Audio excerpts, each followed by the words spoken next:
Bismillahirrahmanirrahim. Assalamualaikum warahmatullahi wabarakatuh. Selamat bertemu kembali bersama saya Reti Handayani.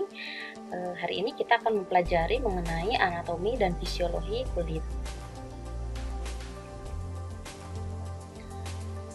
Kemudian kita lihat definisi dari kulit dulu. Di sini kulit merupakan selimut yang menutupi permukaan tubuh dan memiliki fungsi utama sebagai pelindung dari berbagai macam gangguan dan rangsangan dari luar.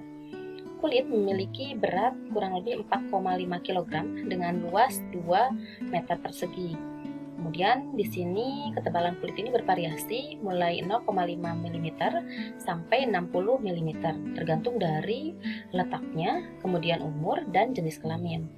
Lapisan kulit paling tebal ini terdapat pada telapak kaki, yaitu 60 mm, dan paling tipis terdapat pada kulit mata.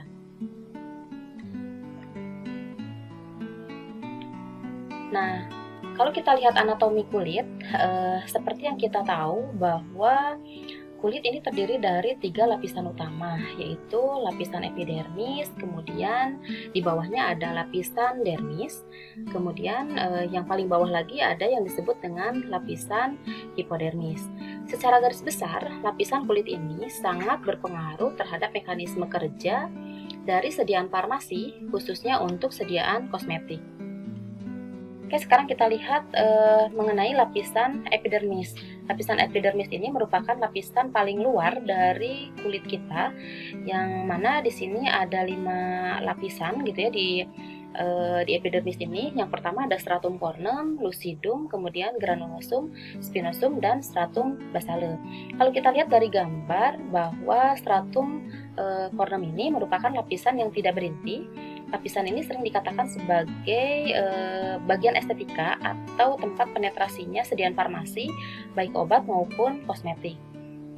Kemudian stratum lucidum merupakan lapisan gepeng tidak berinti yang terdapat pada kulit yang tebal seperti pada telapak kaki atau telapak tangan.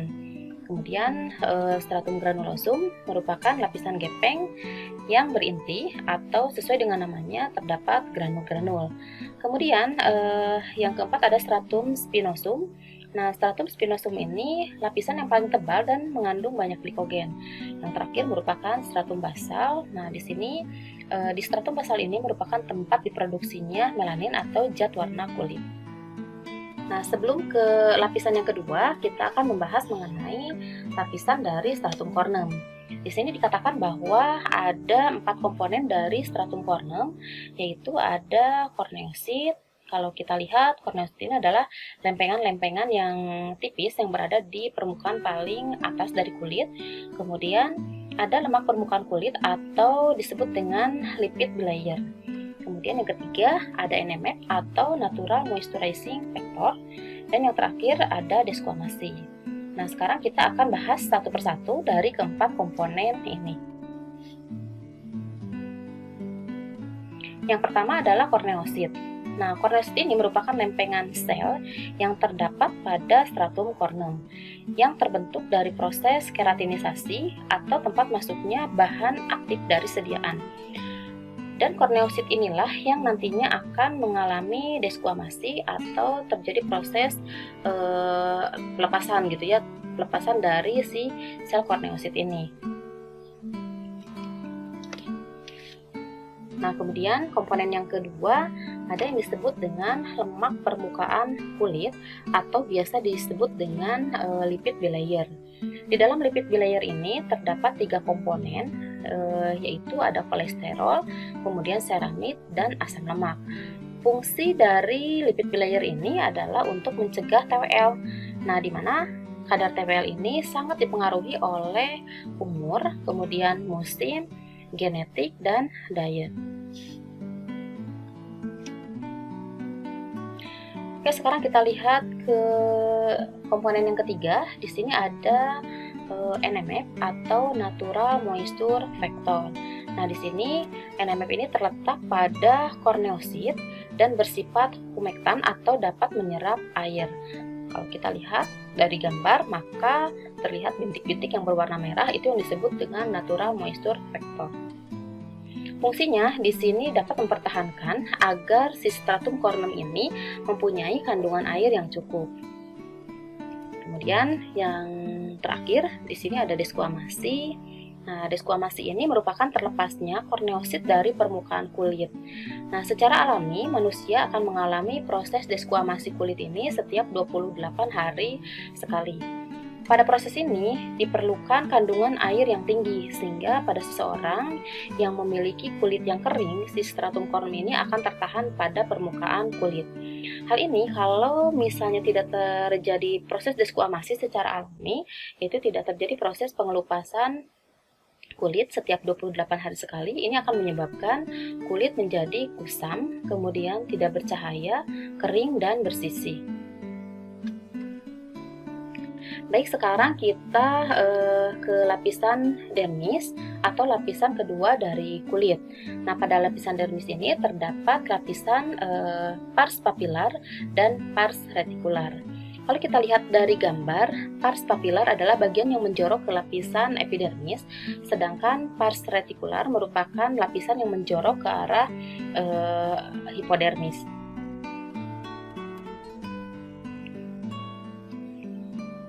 Nah, selain kedua lapisan tersebut, yaitu pars papilar dan pars retikular, di dalam dermis ini memiliki 3 kandungan. Yang utama yaitu ada kolagen, elastin, dan asam hyaluronik.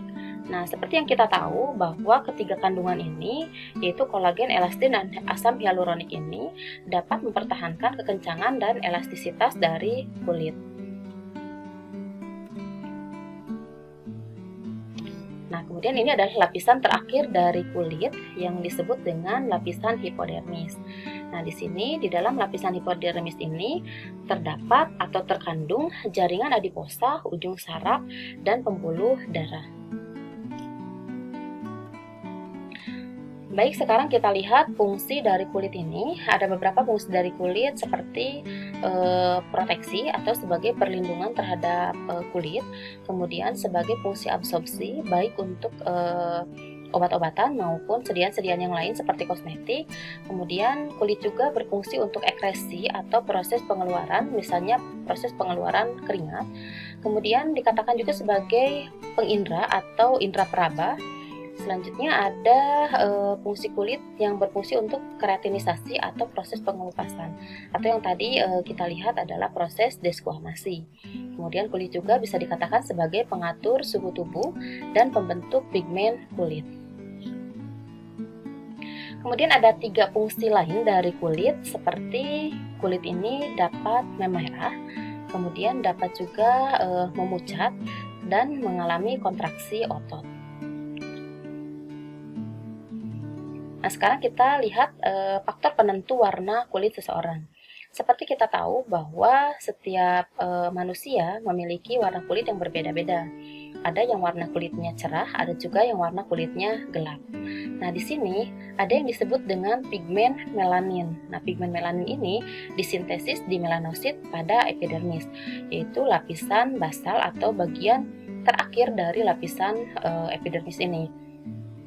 Kalau kita lihat di gambar, di sini ada pigmen melanin ini yang berwarna biru gitu ya. Kemudian ada melanosit yang bagian yang terletak pada lapisan basal ini. Nah, disinilah tempat diproduksinya pigmen melanin. Semakin banyak jumlah melanin yang diproduksi pada seseorang, maka semakin gelap kulit seseorang. Kemudian untuk orang-orang yang berkulit cerah, maka produksi pigmen melaninnya ini jumlahnya sangat sedikit. Kemudian kita lihat jenis kulit. Nah, jenis kulit ini dapat dikategorikan menjadi 5 jenis. Di antaranya ada kulit normal, kemudian kulit berminyak, kulit kering, kulit campuran, dan kulit sensitif. Penentuan kulit ini sangat penting untuk menentukan sediaan kosmetik. Jadi nanti kalau misalkan kita mau membuat sediaan kosmetik, harus ditentukan apakah kosmetik tersebut akan digunakan untuk kulit normal, kulit berminyak, kulit kering, atau kulit campuran, dan kulit sensitif. Selanjutnya kita lihat mengenai kategori kulit wajah untuk kosmetika. Yang pertama, kita harus memperhatikan untuk kulit kering atau berminyak. Yang keduanya harus diperhatikan adalah kulit sensitif atau resisten. Kemudian yang ketiganya, untuk kulit yang cenderung atau tidak cenderung adanya hiperpigmentasi. Yang keempat, harus dilihat adanya keriput atau kekencangan. Selanjutnya kita lihat derivat dari kulit ini ada 3, yaitu folikel rambut, kemudian ada juga kuku dan kelenjar kulit. Kelenjar kulit ini biasanya ada kelenjar keringat seperti ekrin dan apokrin, kemudian ada juga kelenjar sebasea atau kelenjar minyak. Baik, sampai di sini bahasan mengenai materi anatomi dan fisiologi kulit. Sampai bertemu kembali dengan saya pada materi selanjutnya. Terima kasih. Wassalamualaikum warahmatullahi wabarakatuh.